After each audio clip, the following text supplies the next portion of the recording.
Boa noite.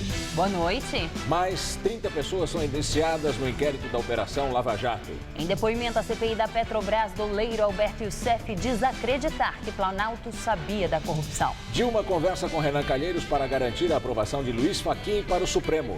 A partir de hoje, supermercados devem fornecer 2 sacolinhas de graça aos paulistanos. Começa em São Paulo nova campanha para incentivar a entrega voluntária de armas e munição. E um novo equipamento vem ganhando as ruas da capital paulista. É o monociclo elétrico.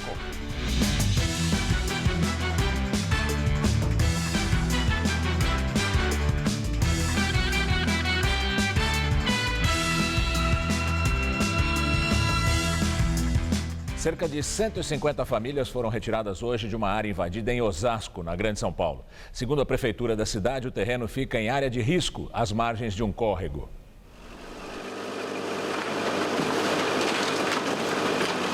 O barraco de madeira construído há 1 ano veio abaixo em questão de segundos.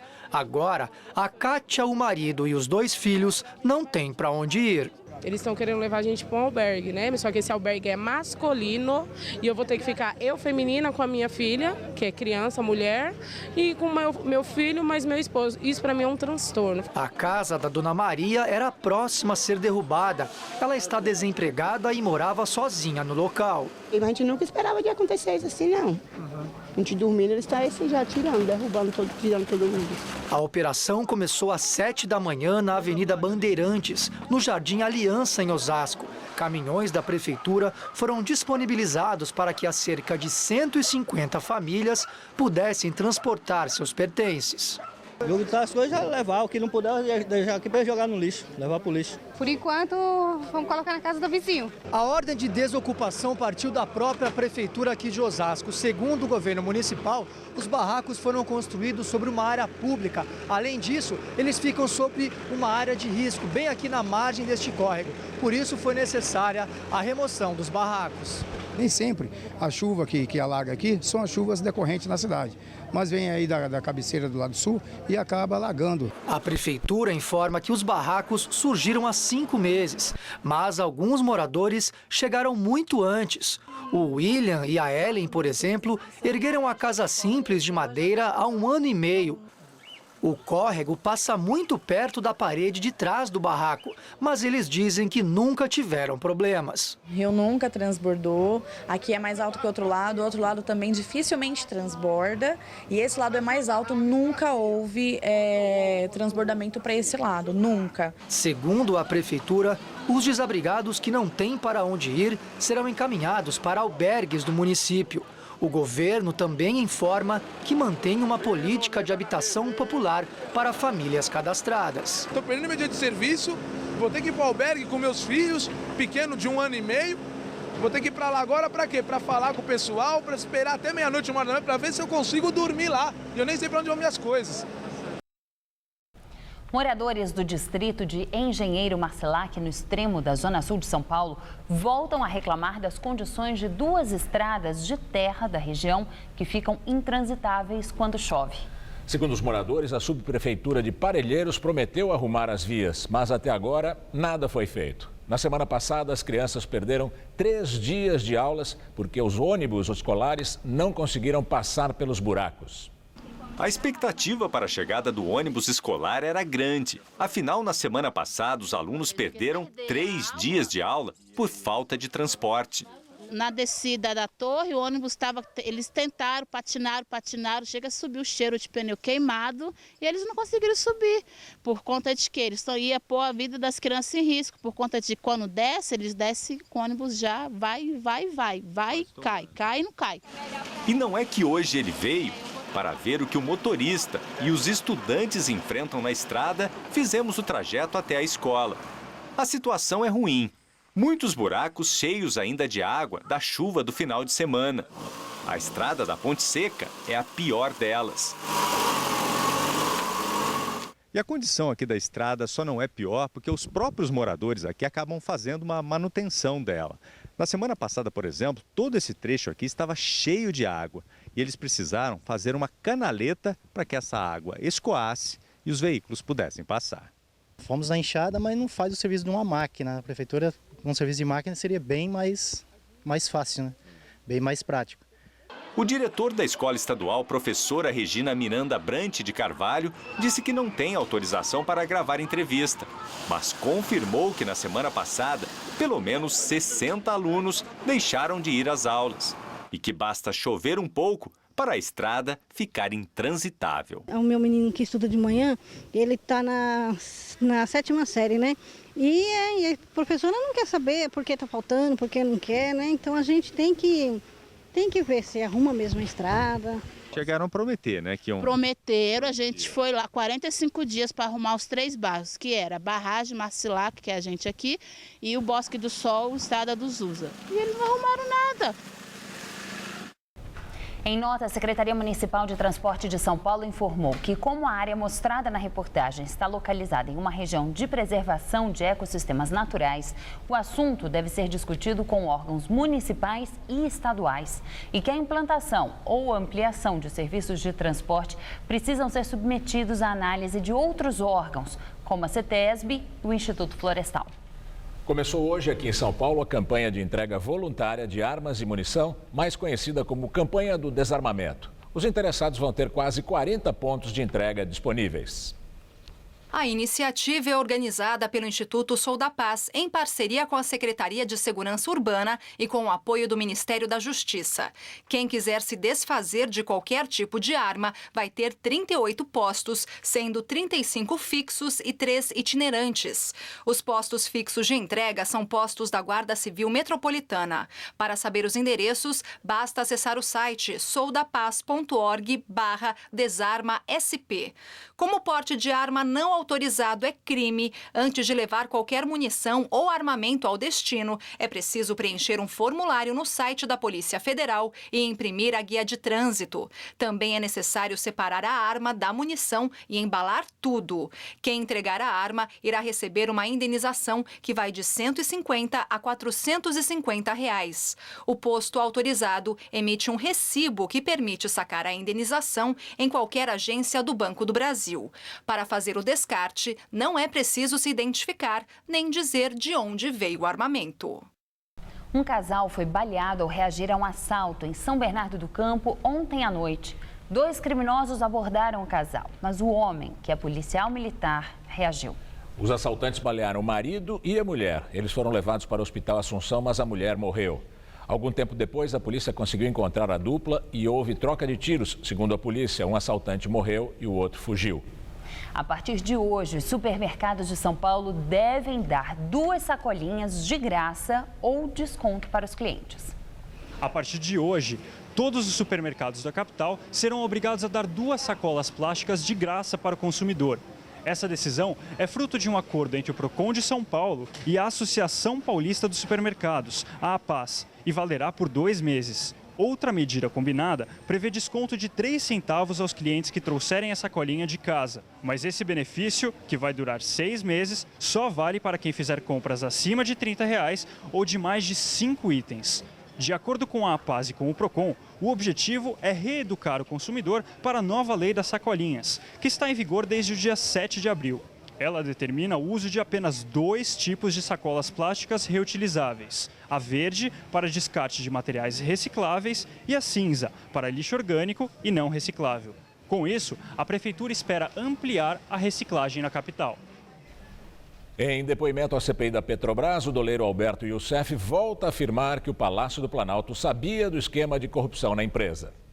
O doleiro foi ouvido em Curitiba, onde continua preso. O deputado Bruno Covas, do PSDB de São Paulo, leu trecho da delação premiada do doleiro, em que ele cita políticos que tinham conhecimento das irregularidades. Luiz Inácio Lula da Silva, Gilberto Carvalho, Ideli Salvati, Gleisi Hoffmann, Dilma Rousseff, Antônio Palocci, José Dirceu e Edson Lobão, que reafirma que o alto escalão do governo tinha conhecimento. Diante do exposto, indago. Vossa Senhoria confirma essa declaração? Confirmo e digo que isso é no meu entendimento. Mas ele disse que não tem provas. Eu acredito que eles tinham conhecimento, no meu entendimento, do que acontecia. Youssef enumerou episódios que, para ele, demonstram o conhecimento do governo. citou um racha ocorrido no Partido Progressista que foi parar no Palácio do Planalto. Quem é o Palácio exatamente? É o ministro? Quem é? Que eu me lembro que foram conversados, foi com Ideli Salvati, com o secretário Gilberto Carvalho. Youssef disse ainda que repassou dinheiro para campanhas do PP, PMDB e PT em 2010 com dinheiro da estatal. Então tem muito dinheiro legalizado que era propina. Sim, senhor. Já os empresários Mário Góes, Adir Assad, o lobista Fernando Baiano, o ex-diretor da Petrobras Nestor Severo e o operador Guilherme Esteves se negaram a responder aos parlamentares da CPI. Todos são acusados de participar do esquema de corrupção na Petrobras. Alguns deputados chegaram a questionar se Fernando Baiano tinha sido ameaçado de morte. Mas ele também não quis responder. Fernando Baiano é acusado pelo Ministério Público Federal de ser o operador do PMDB no esquema. A Secretaria de Comunicação Social do Palácio do Planalto afirmou que a presidente Dilma Rousseff não vai comentar o assunto. O Instituto Lula também informou que Lula não vai comentar. Gleisi Palocci, Edson Lobão e José Dirceu já haviam negado envolvimento com o esquema delatado por Youssef.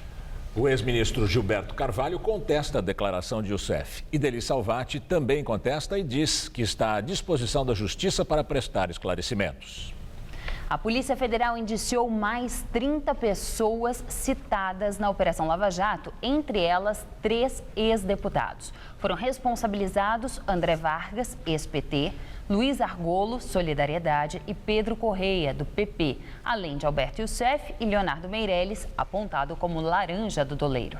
Pesam contra eles crimes como lavagem de dinheiro, corrupção, organização criminosa e fraude em licitação. O indiciamento segue agora para o Ministério Público Federal. Se o Ministério Público denunciar os indiciados, a Justiça Federal vai decidir se eles passam ou não a ser réus. E agora o comentário de Josias de Souza, direto de Brasília. Ele fala sobre as movimentações dos candidatos para as eleições municipais do ano que vem. Ao abandonar o PT para disputar a prefeitura da capital paulista por outro partido, Marta Suplicy abriu uma porta pela qual passarão outros petistas. Vários filiados do PT, interessados em disputar prefeituras no interior de São Paulo, estão negociando o ingresso em outras legendas. Por enquanto, esse movimento de deserção soma algo como 15 lideranças municipais. Esses políticos estão fugindo da rejeição ao PT, que não é pequena no estado de São Paulo. Eles receiam que essa rejeição acabe por afetar as suas pretensões eleitorais. A exemplo de Marta, a maioria dos desertores negocia o ingresso no PSB, que é o Partido Socialista Brasileiro. Em São Paulo, o PSB é presidido por Márcio França, que é o vice-governador do estado, número 2 de Geraldo Alckmin. Eu conversei com Márcio França. Ele confirmou a movimentação e disse que a intenção do PSB é de acolher os petistas. O PSB não perde nada com isso. A eleição municipal vai ser no ano que vem. Quem quiser trocar de partido precisa fazer isso até setembro desse ano. Mas o troca-troca deve ser concluído antes disso, no máximo até junho desse ano. Essa movimentação toda confirma algo que as próprias pesquisas do PT, pesquisas internas, já tinham indicado. A sucessão de escândalos afeta de tal forma a imagem do partido que pode ter interferência no resultado das eleições municipais do ano que vem. Serão eleições importantes, serão uma espécie de termômetro, uma antessala para a disputa presidencial de 2018. Boa noite. Os motoristas e cobradores de São Paulo prometem entrar em greve amanhã a partir das 10 da manhã. A repórter Carla Rodeiro está no terminal Parque Dom Pedro e tem outras informações. Olá, Carla. Olá, boa noite. Olha, a ideia do Sindicato dos Motoristas é parar todos os terminais de ônibus da cidade durante 2 horas. Então, das 10 da manhã até o meio-dia, nenhum ônibus vai poder entrar ou sair dos terminais. Segundo o sindicato, os ônibus que estiverem no trajeto não serão parados. Motoristas e cobradores estão em campanha salarial e querem aumento real de 7%, além da inflação. O Sindicato das Empresas classificou como intempestiva a manifestação marcada pela categoria. Bem, o Sindicato dos Trabalhadores promete cumprir a lei de greve, que estabelece que pelo menos metade da frota continue rodando. Com vocês no estúdio. Em Salvador, deslizamento de terra causado por fortes chuvas deixa 4 mortos e pelo menos 5 feridos. O deslizamento foi ontem na região da Baixada do Fiscal, perto do meio-dia, e provocou a destruição de 5 imóveis. Um adolescente de 14 anos ficou soterrado por mais de 8 horas, foi resgatado com vida na noite de ontem, mas não resistiu e acabou morrendo hoje de manhã. Além dele, outras 3 pessoas morreram no acidente. No mês passado, os deslizamentos mataram 15 pessoas em Salvador. No bairro Vale dos Lagos, um morador de um condomínio gravou o momento em que um prédio de 3 andares desaba depois da chuva. Apesar do acidente, ninguém se machucou. Hoje foi mais um dia frio e as temperaturas não passaram dos 23 graus. E até o final da noite ainda pode chover aqui na capital paulista. Mas o tempo deve mudar nos próximos dias. Vamos ver os detalhes da previsão da meteorologia com Luciana Magalhães. Duas massas de ar seco, uma de origem polar e outra de ar quente, deixam o tempo aberto e sem chuva em boa parte do país nesta terça. Enquanto no centro-sul as temperaturas ficam amenas e faz frio à noite, no nordeste faz calor. O tempo fica firme nas áreas claras do mapa, que vão desde o Rio Grande do Sul até o sul do Mato Grosso, chegando ao sul do Espírito Santo e também do norte da Bahia até o Maranhão. Nas demais áreas o sol aparece acompanhado de pancadas de chuva. Vale destacar a chuva fraca em quase toda a costa leste brasileira e temporais com chuva volumosa no Acre, no Amazonas e também em Roraima. As máximas ficam em 26 graus em Florianópolis e 31 em Campo Grande e também em Maceió. Já em São Paulo, o sol aparece entre muitas nuvens, fazendo a temperatura cair em todo o estado. Mas previsão de chuva só para a faixa leste. No centro-oeste, a máxima amanhã não passa dos 26 graus em Araçatuba e de 23 em Marília. No centro-norte, máximas de 23 em São Carlos e também em Franca. E na faixa leste deve garoar pela manhã e no começo da noite, mas no litoral chove fraco a qualquer hora, máxima de 21 graus em São José dos Campos e também em Santos. Amanhã aqui na capital ainda pode garoar, mas só à noite, máxima de 20 graus. E tanto na quarta quanto na quinta não há mais previsão de chuva, mas as temperaturas continuam baixas, com máximas de 20 e 22 graus. Nível do sistema Cantareira sobe 0,2%. É a primeira elevação no mês de maio. Agora, as represas operam com 19,7% da capacidade. O sistema teve 4 quedas neste mês. A forte chuva registrada durante todo o dia de ontem na região das represas ajudou na elevação do nível, mas os reservatórios ainda estão em situação crítica, porque apenas a segunda cota do volume morto foi recuperada. Fortes tempestades atingem o Texas, nos Estados Unidos. Pelo menos 2 pessoas morreram e dezenas ficaram feridas. O Serviço Nacional de Meteorologia relata que vários tornados atingiram o sul dos Estados Unidos durante a noite, o que gerou chuvas fortes, granizo e enchentes. Diversas construções ficaram danificadas, além de danos registrados à rede elétrica. Estradas ficaram bloqueadas. Equipes trabalham nas buscas aos desaparecidos. A Guarda Nacional foi chamada para as operações de resgate. Um homem teve que ser resgatado do capô do veículo por um helicóptero. A presidente Dilma Rousseff cancelou uma viagem a Minas para ir ao enterro do senador Luiz Henrique, que morreu ontem após sofrer um infarto. Dilma participaria da entrega de unidades habitacionais do programa Minha Casa Minha Vida na cidade de Frutal, em Minas Gerais, mas cancelou a viagem para ir ao enterro do senador em Joinville. Luiz Henrique morreu na tarde de ontem, aos 75 anos, após ter sofrido um infarto fulminante. Ele chegou a ser levado para o hospital, mas não resistiu. Além de senador, o PMDBista foi ministro da Ciência e Tecnologia, deputado federal e estadual, prefeito de Joinville 3 vezes e governador de Santa Catarina por 2 mandatos. Dilma convidou o presidente do Senado, Renan Calheiros, do PMDB, para viajar com ela hoje para Santa Catarina, como nós vimos, e discutir a indicação do jurista Luiz Edson Fachin para o Supremo Tribunal Federal.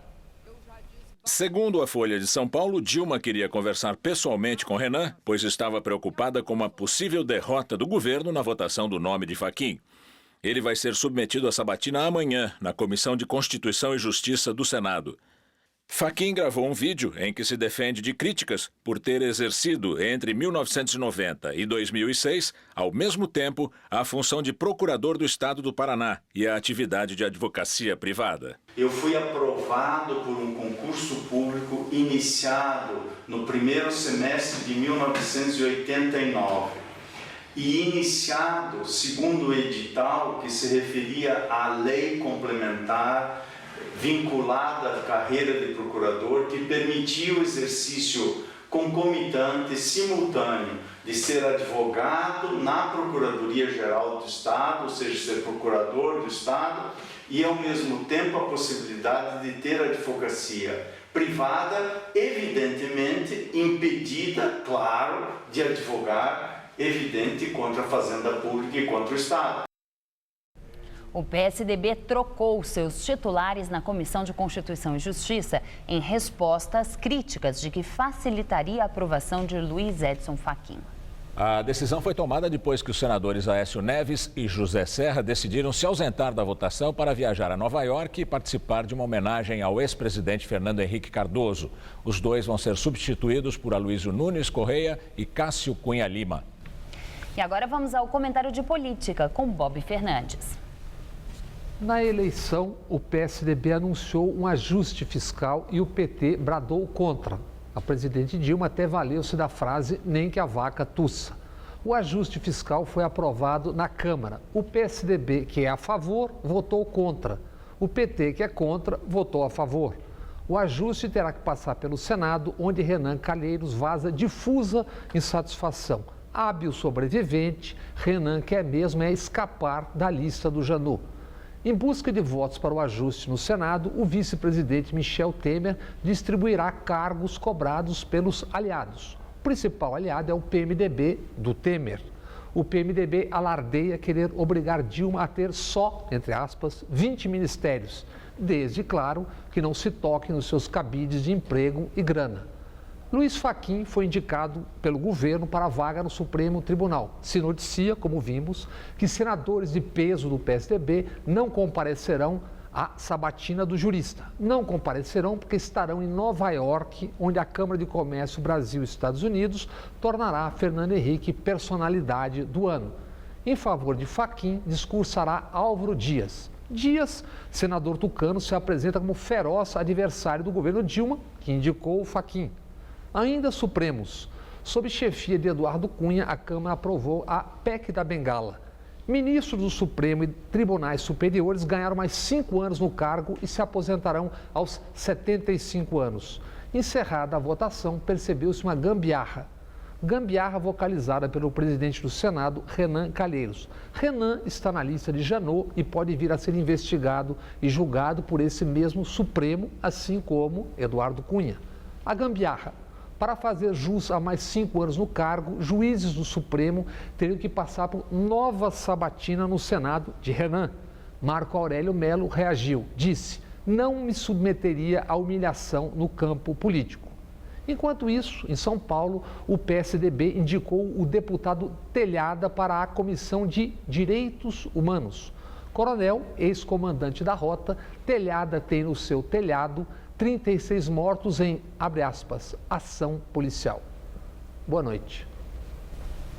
Agora há pouco eu cometi um erro.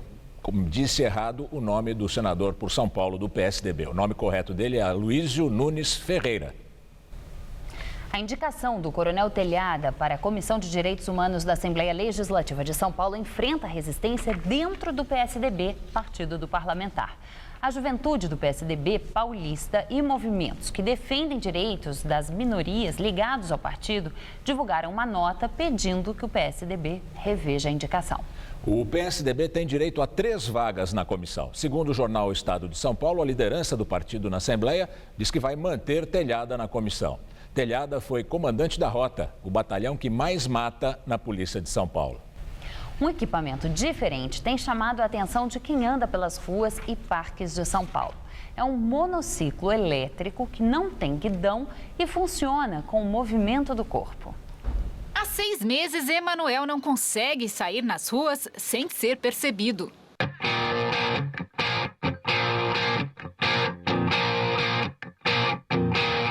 Gostei, viu? Novidade é essa, né? Esse é o meio de gente preguiçoso, não, é mais fácil ele andar, né? O equipamento que tanto chama a atenção aqui nas ruas de São Paulo, o Emanuel descobriu procurando uma bicicleta elétrica na internet. Ele queria aproveitar as ciclofaixas na cidade para se locomover com mais facilidade. E aí ele encontrou isso, que é uma mistura daquele Segway tão utilizado pelos seguranças e até pela Polícia Militar na Avenida Paulista.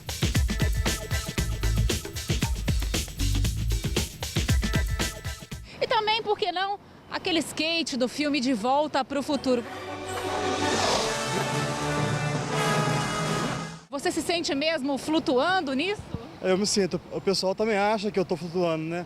Eu passo na rua, as pessoas ficam olhando demais, chamam muita atenção. O pessoal falou que eu ia engordar, que não sei o quê, mas acabou que eu emagreci, porque você precisa fazer muita atenção, né, no equipamento para poder manter ele em pé.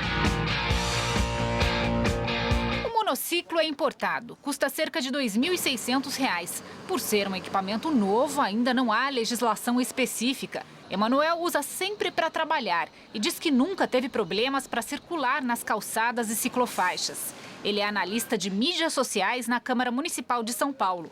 Quando chega ao escritório, é só ligar o monociclo na tomada para recarregar a bateria. O trajeto que eu fazia com 35 minutos a pé, hoje eu faço com 5 minutos. Quanto menos carro na rua, eu acho que seria melhor para todos nós, né? No final do ano passado, a família Fioravante comprou um primeiro equipamento. Mas na casa são duas irmãs e aí elas começaram a disputar. Então o pai resolveu comprar mais um equipamento. Para não correr atrás das meninas nas ruas, comprou o dele também. E agora eles dizem que estão bem mais unidos rodando por aí. Rafaela, Renata e Rogério só usam para diversão. As meninas assistem a vídeos na internet e estão craques nas manobras. Você inclina um pouquinho o corpo para frente, ele faz peso para frente na pedaria, então você acelera. Continuar inclinado, ele vai acelerando o máximo possível, vai até 20 km por hora. Se você quiser brecar, você inclina um pouquinho para trás e diretamente breca, é muito difícil. Mas é muita prática, né? Tem que praticar que você consegue.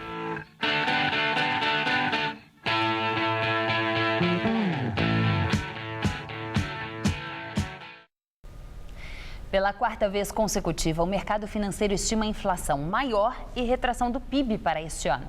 De acordo com o boletim Focus, divulgado pelo Banco Central, os analistas preveem uma inflação de 8,29% este ano. Já sobre o PIB, os especialistas preveem queda cada vez maior. Agora, segundo eles, o país vai ter retração de 1,20%. Vendas do Dia das Mães foram fracas para o comércio. Foi a primeira queda em 13 anos. Só os shoppings registraram um aumento nas vendas, mas mesmo assim foi o menor crescimento em 7 anos. O consumidor também está evitando comprar a prazo. O Dia das Mães é a segunda data mais importante para o comércio no ano, só perde para o Natal. Pela primeira vez em 13 anos, as vendas na semana recuaram em relação a 2014. A queda, segundo a Serasa, foi de 2,6%. Na capital paulista, a queda foi ainda maior, 4,9%. O resultado negativo pode ser atribuído ao menor crescimento do salário, à alta dos juros, à inflação elevada e ao enfraquecimento do poder de compra do consumidor brasileiro. Outro levantamento da Boa Vista SPC mostra que em 2015 as vendas do comércio para o Dia das Mães recuaram 1,2% em comparação a 2014, uma perda de 7 bilhões de reais em relação ao ano passado, de acordo com a Fecomércio. Somente os shoppings registraram alta nas vendas, mas o desempenho foi o pior dos últimos 7 anos, segundo a All Shop. O crescimento ficou entre 0,5% e 1% em comparação a 2014. As consultas para vendas a prazo recuaram 0,59% este ano, em comparação aos 7 dias que antecederam o Dia das Mães em 2014. O consumidor está evitando fazer dívidas. Vamos ao comentário de economia com Denise Campos de Toledo. Olha, o pior é que a expectativa é que o Banco Central aumente mais a taxa básica. E o Banco Central passou um recado muito claro que isso deve acontecer mesmo para encarecer mais o crédito, frear a demanda, o que ajuda no controle da inflação e na formação das projeções mais favoráveis, que também inibem os reajustes. O Banco Central quer uma maior confiança quanto à queda da inflação para o centro da meta no final do ano que vem. Agora, o custo do crediário, dos empréstimos, já subiu bastante, mesmo sem novos aumentos da taxa básica. Aliás, subiu em ritmo bem mais forte. Enquanto a taxa básica acumula alta desde o início do processo de ajuste de 6 pontos, os juros na ponta final avançaram 32 pontos na média. Além do impacto direto da elevação da Selic, tem expectativa de mais aumentos. E os bancos ainda querem se proteger do risco de a inadimplência crescer com a dificuldade financeira maior das famílias e o desemprego em alta. Cobram mais para compensar eventual aumento do calote. Diante dessa situação, o consumidor fica mais cauteloso mesmo. O custo do crediário certamente pesou nesse fraco desempenho das vendas no Dia das Mães. Está todo mundo com medo de se endividar. Agora, as piores opções, fica a dica mais uma vez, são o cartão e o cheque especial. Pesquisa da ANEFAC, Associação dos Executivos de Finanças, mostrou que a taxa média do rotativo do cartão já passa de 290% ao ano, o que dá cerca de 12% ao mês, na média, o maior nível desde 99. Já no cheque especial, quem fica no vermelho paga, em média também, 9,64% ao mês ou quase 202% ao ano. Quem se enroscou nessas linhas deve tentar escapar o mais rápido possível, nem que para isso tenha de recorrer a um empréstimo mais barato e com prestações fixas, ou até a renegociação, muitas vezes proposta pelo próprio banco. O custo costuma ser bem pesado, custo da renegociação, mas pelo menos a dívida para de subir. Para quem puder, é melhor um consignado ou empréstimo pessoal que não tenha taxas exageradas. Agora, o melhor mesmo é evitar qualquer tipo de dívida, enquanto não passar essa fase ruim da economia. Eu volto na quinta. Até lá.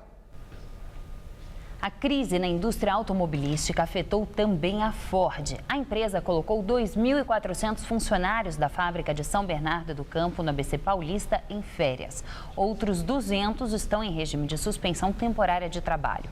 Em Betim, região metropolitana de Belo Horizonte, a Fiat deu férias coletivas a 2.000 empregados. Começou hoje, no Vale do Anhangabaú, a primeira semana do Trabalho, Emprego e Renda, organizada pela Prefeitura de São Paulo. Lá serão oferecidas mais de 8.000 vagas de emprego, além de cursos e empréstimos para empreendedores. No primeiro dia, a fila não deu trégua. Mas ao fim da espera, o candidato a uma vaga preenche a ficha e já passa pela entrevista de emprego. Eduardo foi aprovado. Conseguiu uma vaga para trabalhar como operador de telemarketing, com salário de R$ 800 por mês. Achei maravilhoso, né? Desempenhar uma nova função, para mim vai ser um novo desafio.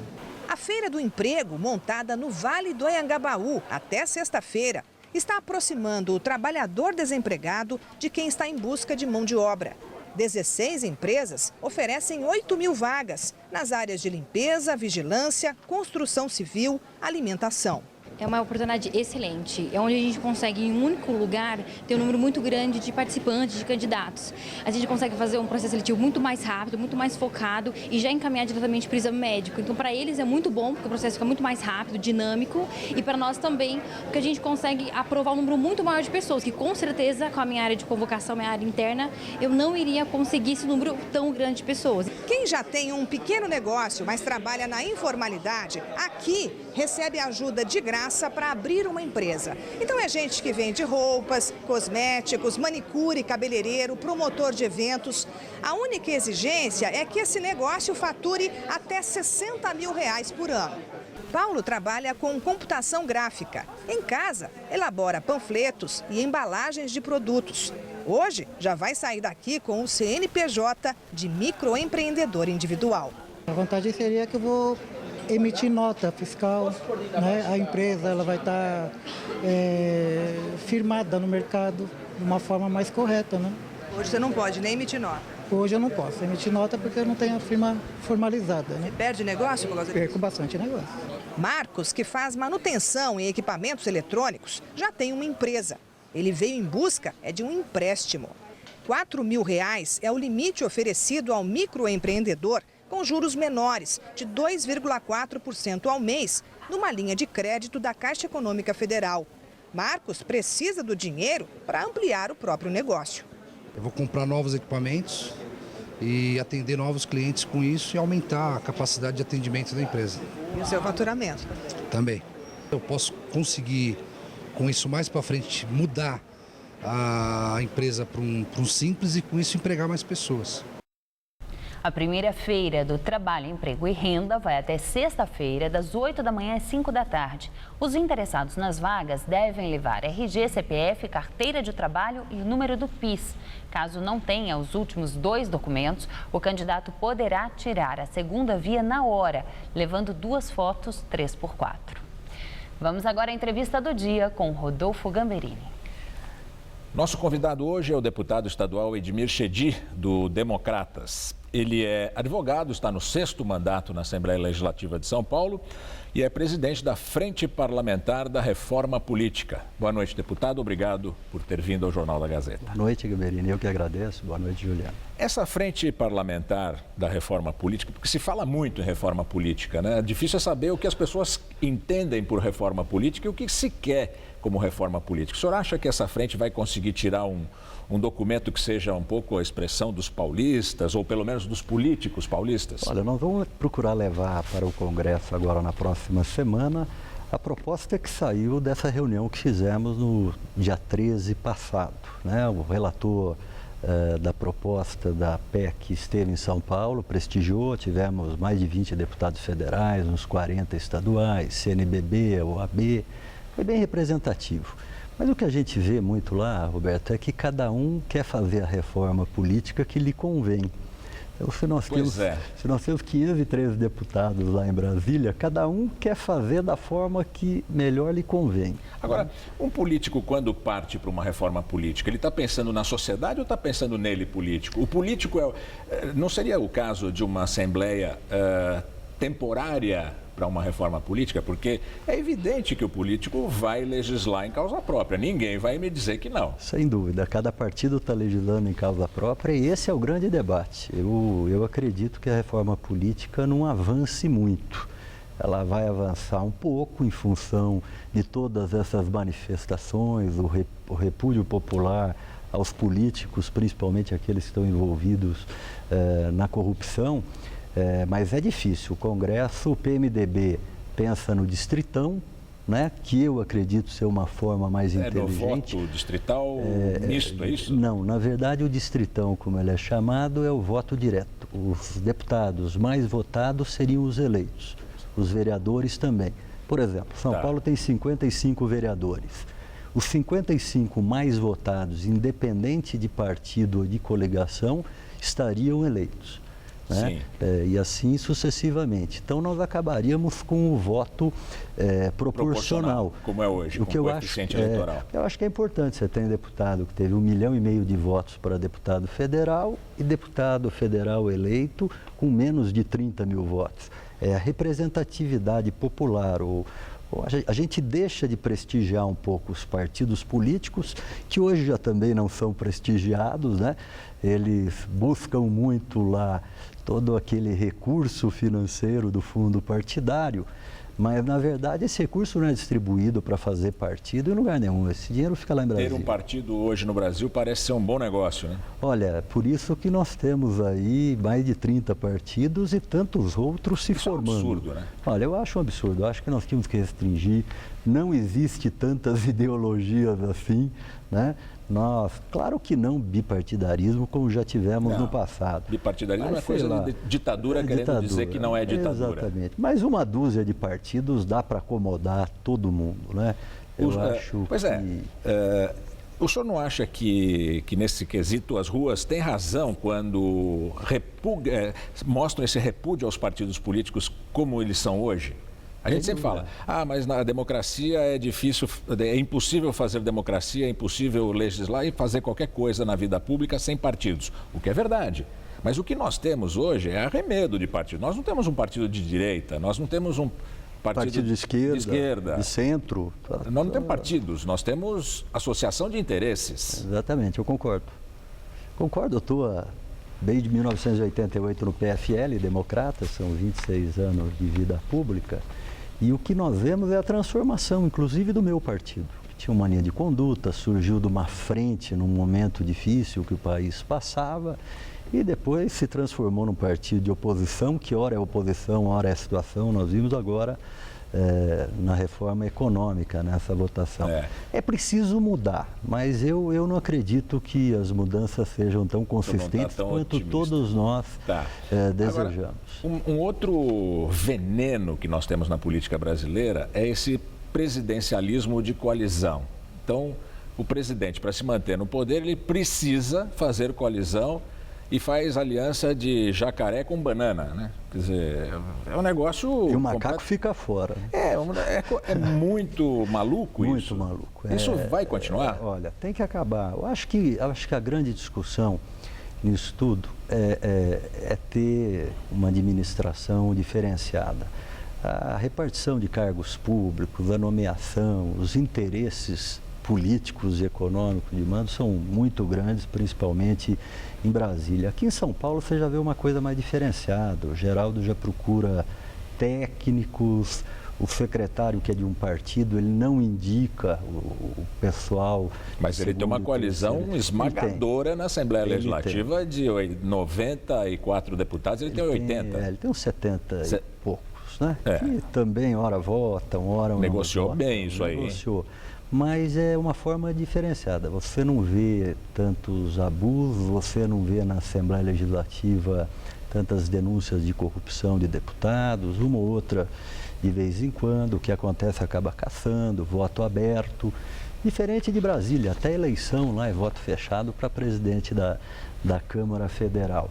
Mas nós precisamos mudar, eu acho que a acumulação das eleições é fundamental. A eleição de 2 em 2 anos é muito ruim, custa fazer muito todas as caro. eleições ao mesmo tempo, a cada 4 anos. Nem que tenhamos que ir lá em 2 finais de semana para votar, o sábado ou domingo, para fazer eleição, porque teríamos vereadores, prefeitos, deputados estaduais, federais, senadores, presidente da República, né? É um voto um pouco mais seria demorado. menor. O custo menor. Nós temos eleição de 2 em 2 anos. Isso prejudica até a administração. No período eleitoral, você não pode implantar novos programas, né? 6 meses que antecedem a eleição e até depois. Assinatura de convênios, repasse de recursos. Não sai nada perto da eleição. Não sai nada. Então, precisa mudar um pouco. Acho que o Brasil... Só não gostei do seu pessimismo.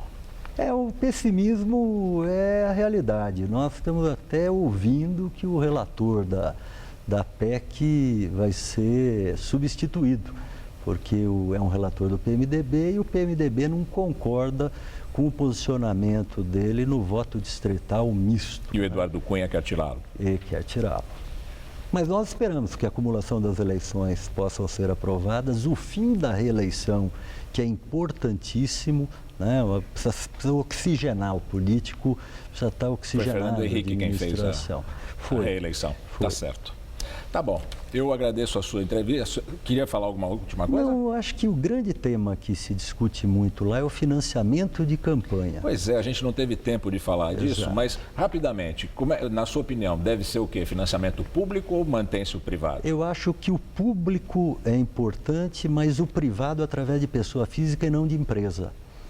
Se você, Roberto, quiser fazer uma doação... O dono da empreiteira, um daqueles que estão presos, pode fazer o financiamento? Hoje ele pode fazer até 10% do que ele ganhou no ano passado, do que ele teve de faturamento, do que ele teve de salário, vamos dizer assim. O que existe propostas é que seja no máximo de um salário mínimo. Então, qualquer pessoa física poderia doar até um salário mínimo. Tá bem. Isso acho que regularia um pouco mais e acabaria com essa corrupção do troca. Eu te dou agora para ter no futuro um contrato. Espera-se. Muito obrigado, então, ao deputado Edmir Chedid. Muito obrigado pela entrevista. Juliana? Presidente da França, François Hollande, desembarca em Cuba. É a primeira visita oficial de um líder francês ao país após 50 anos de embargo econômico. Hollande desembarcou ontem na capital, Havana, uma das etapas da viagem que faz pelo Caribe.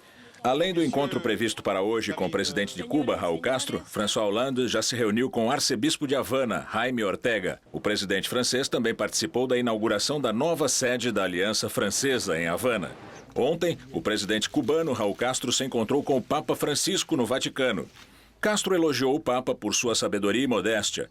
Com bom humor, o presidente cubano disse que gostou tanto de Francisco que já está pensando em se tornar católico, apesar de ser comunista. Em setembro, o Papa Francisco deve visitar Cuba. E você vai ver a seguir os gols da primeira rodada do Campeonato Brasileiro. E as buscas por desaparecidos no Nepal. Novas avalanches dificultam as buscas por vítimas do terremoto que devastou o país. O governo federal está fazendo cortes nos gastos e ajustando suas despesas às receitas, como qualquer família faz quando as despesas crescem mais do que a renda. Agora, é importante que você saiba que esses ajustes são urgentes e necessários para preservarmos as conquistas dos últimos anos. Milhões de famílias saíram da extrema pobreza. Milhões de brasileiros realizaram o sonho da casa própria. Milhões de jovens conseguiram acesso ao ensino superior e aos cursos profissionalizantes. Os ajustes são fundamentais para que o Brasil reequilibre suas contas e avance no caminho do crescimento, com inflação sob controle, geração de mais empregos, mais renda e novas oportunidades para todos. Os ajustes são temporários, mas os seus resultados serão permanentes. Saiba mais, brasil.gov.br. Brasil, ajustar para avançar. Nesse mundo tudo evolui. A moda evoluiu. Os carros evoluíram. Os tratamentos de beleza também evoluíram. E make-up anti-sinais, uma combinação de creme e cápsulas. O creme atinge as camadas mais profundas da pele e as cápsulas agem onde os cremes não chegam. Resultado? Com o make-up anti-sinais, os sinais da idade não aparecem. E make-up anti-sinais, a evolução no tratamento de beleza. Se você quer estudar jornalismo, relações públicas, publicidade e propaganda ou rádio, TV e internet, a Faculdade Casper Liber é o seu lugar.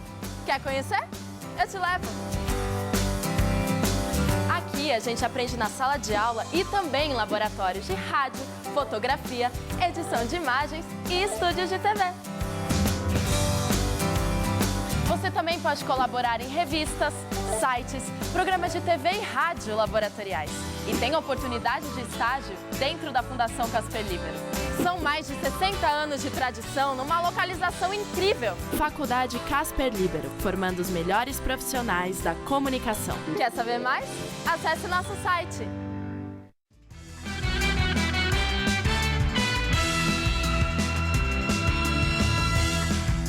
Vamos agora às notícias do esporte com Rodolfo Gamberini e Celso Cardoso. Os times paulistas têm boa estreia no Campeonato Brasileiro. Quer dizer, boa sim, né, Celso? Nenhum deles perdeu, mas também nenhum apresentou aquela maravilha de futebol, né? Não, Gamberini, mas o estado de São Paulo, que é representado por 5 clubes, que vale os números, né? Ninguém perdeu. A Ponte Preta, o Palmeiras e o Santos empataram, enquanto o São Paulo e o Corinthians venceram. Vamos aos gols. Na Arena Pantanal, Romero garantiu a vitória do Corinthians sobre o Cruzeiro com este gol aos 36 minutos do segundo tempo. Edilson tentou chutar cruzado e o atacante paraguaio apareceu para desviar. E ficou assim, Cruzeiro 0, Corinthians 1. Na ressacada, o Avaí recebeu o Santos. Aos 26 da primeira etapa, Vitor Ferraz cruzou e Robinho mandou para a rede. 1-0 Peixe. Aos 19 do segundo tempo, Marquinhos cobrou falta com precisão. O goleiro Vladimir foi na bola, mas não conseguiu fazer a defesa. E ficou nisso, Avaí 1, Santos também 1. No Morumbi, o São Paulo saiu na frente do Flamengo com Luiz Fabiano. Alexandre Pato ampliou para o time paulista, 2-0. De pênalti, Everton descontou para o Flamengo. Final, São Paulo 2-1. No sábado, o Palmeiras recebeu o Atlético Mineiro, que saiu na frente com o lateral Patrick. Vitor Hugo, de cabeça, empatou o jogo, 1-1. Jô deixou o time mineiro de novo na frente, 2-1. Mas aos 50 minutos de partida, Rafael Marques decretou o empate. Palmeiras 2, Atlético Mineiro também 2. Se esperava mais do Palmeiras com o time completo, né? Sim. E do Santos também, né? Também. Aí que a gente vê que o Campeonato Paulista, o Campeonato Regional não é muita referência. São os 2 finalistas do Campeonato Paulista e não conseguiram vencer. O Santos jogando lá contra o Avaí, que é recém-promovido da Série B. O Palmeiras contra os reservas, o Atlético Mineiro. Penou, conseguiu marcar um gol nos acréscimos com 50 minutos de jogo, quase perdeu o jogo e não foi uma atuação muito convincente, não. Lembrou muito mais aquele Palmeiras que lutou para não cair o ano passado do que o Palmeiras que brilhou no Campeonato Paulista. Vamos falar do esporte, do esporte no Brasileirão, fez uma goleada, né? Fez, o esporte foi muito bem. Goleou, aliás, foi a única goleada da rodada. Uma única partida, terminou sem gols. Vasco e Goiás ficaram no 0-0 em São Januário. Então a gente confere agora os outros gols. Chapecoense e Curitiba se enfrentaram na Arena Condá e Rafael Lucas fez o primeiro gol do Brasileirão, 1-0 Coxa. Ainda no primeiro tempo, Eli Carlos deixou tudo igual aos 29, 1-1. Já na etapa final, Roger usou a cabeça e deu a vitória à equipe da Chapecoense por 2-1. O Fluminense, jogando de verde, recebeu o Joinville e conseguiu o gol da vitória só aos 42 minutos do segundo tempo com Vinícius. 1-0 e ficou nisso. Em Porto Alegre, Yuri Mamute começou com tudo o Brasileirão, fazendo 2 gols para o Grêmio diante da Ponte Preta, na partida disputada em novo horário para este campeonato, 11 da manhã. Restava a Macaca se lançar ao ataque e a equipe foi buscar o empate. Primeiro com Renato Cajá, um golaço. E depois com o Rildo, apenas 3 minutos mais tarde. Tudo igual na Arena, 2-2. Matias Rodrigues colocou novamente o Grêmio em vantagem a 12 minutos para o fim do jogo. Mas nos acréscimos, aos 49, a Ponte Preta buscou outra vez o resultado e conseguiu um empate com Diego Oliveira. Final 3-3. O Atlético Paranaense começou muito bem o campeonato. Jogando com o time reserva do Inter, Walter fez 1-0. No segundo tempo, Felipe cobrou pênalti e aumentou a vantagem do Furacão. 3 minutos depois, Paulão fez contra e definiu o placar na Arena da Baixada. 3-0 Atlético. Na Ilha do Retiro, o Sport recebeu o Figueirense e goleou. Matheus Ferraz marcou o primeiro do time da casa. Na etapa final, Diego Souza, cobrando o pênalti com categoria, fez o segundo do Sport no jogo. Apenas 4 minutos depois, René marcou contra e descontou para o Figueira. Aos 32, Diego Souza, novamente de pênalti, marcou o terceiro. E já no finalzinho, Regis bateu no canto e definiu o marcador no Recife. 4-1 Sport. O jogo foi tão ruim que o gol mais bonito foi gol contra. Foi contra. Acontece nas melhores famílias. Vamos falar de Fórmula 1. Na Espanha, o alemão Nico Rosberg bateu o companheiro da equipe Mercedes, o inglês Lewis Hamilton, e venceu pela primeira vez no ano. Já o brasileiro Felipe Massa terminou a prova na 6ª colocação. Na 5ª corrida, Rosberg finalmente conseguiu a vitória. Foi de ponta a ponta no GP da Espanha. Nova dobradinha da equipe Mercedes. Lewis Hamilton, que chegou em segundo e lidera o campeonato, começou mal em Barcelona, mas se recuperou e quase alcançou Rosberg. Hamilton reclamou que a equipe Mercedes o mandou tirar o pé para garantir Rosberg em primeiro. O alemão Sebastian Vettel, da Ferrari, foi o terceiro. Felipe Massa, da Williams, terminou em 6º e Felipe Nasser, da Sauber, em 12º. Obrigado, isso é Eu que agradeço. Da Itália, né? Até amanhã. Até amanhã, obrigado. Juliana? Novas avalanches dificultam as buscas por desaparecidos no Nepal, 16 dias após o terremoto que devastou o país. De acordo com autoridades locais, a busca por cerca de 300 desaparecidos foi paralisada devido a deslizamentos de terra constantes na região de Langtan. As equipes de resgate tiveram que ser deslocadas para regiões mais seguras. O último balanço oficial divulgado pelo governo nepalês mostra que o número de mortos é superior a 8 mil. Já o número de feridos é quase 18 mil. As autoridades acreditam que esses números irão continuar subindo. E cientistas do Serviço Geológico dos Estados Unidos afirmam que o terremoto no Nepal foi tão forte que pode ter encolhido as montanhas do Himalaia. Os especialistas afirmam que precisam fazer estudos mais detalhados, mas as montanhas teriam diminuído em 1 metro. Eles analisam imagens de satélite para saber também se houve impacto no tamanho do Everest, a montanha mais alta da Terra. Depois de uma série de denúncias de corrupção no seu governo, a presidente do Chile, Michelle Bachelet, anunciou a demissão de vários ministros. A presidente trocou 9 ministros, entre eles os 2 principais, do interior e da fazenda. Na cerimônia de posse dos novos ministros, Bachelet disse que seu governo entra numa nova fase. As mudanças são uma resposta da presidente aos escândalos envolvendo o filho dela e o financiamento ilegal de campanhas políticas no Chile. A popularidade de Bachelet, que governa o Chile pela segunda vez, despencou com as denúncias. O Itamaraty confirmou que o fotógrafo brasileiro Gabriel Chain será deportado. Ele estava cobrindo a guerra da Síria e foi detido após cruzar a fronteira com a Turquia. Na última sexta-feira, o brasileiro foi transferido para Ankara. De acordo com a Embaixada do Brasil na Turquia, as autoridades afirmam que a deportação deve acontecer nos próximos dias, mas ainda não há uma data definida. E o Jornal da Gazeta termina aqui. A edição de hoje pode ser vista daqui a pouco no site tvgazeta.com.br/Jornal da Gazeta. Mais notícias no Jornal da Gazeta, edição das 10. Eu te espero. E nós voltamos amanhã, às 7 da noite em ponto. Boa noite e até lá.